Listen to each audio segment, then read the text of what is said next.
आप सुन रहे हैं एजी एंटरटेनमेंट की धमाकेदार कंचन राज। जान ले बता डीजे कंचन राज हाजीपुर वैशाली।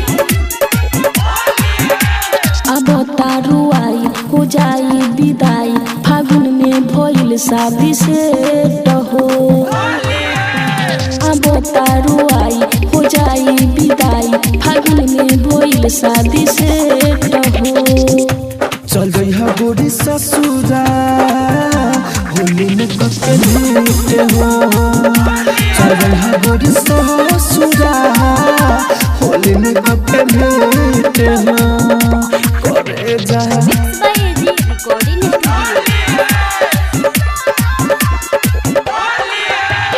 डीजे कंचन राज हाजीपुर वैशाली।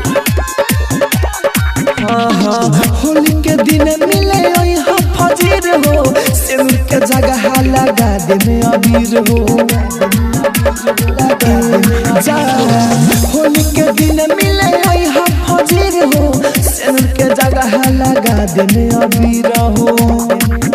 बोला कैसे आई लागल पहरा भाई घरवा के बंद भइल गेट हो।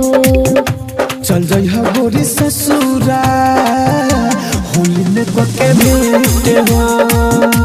चल जइहा गोरी ससुरा होली में कके भेंट हो।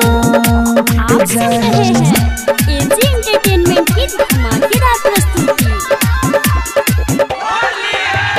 डीजे कंचन राज हाजीपुर वैशाली। जौन गिरावा तू अखिया से पानी लेके जाई हो राहुल राजधानी। करे जा जौन गिरावा तू अखिया से पानी लेके जाई हो राहुल राजधानी।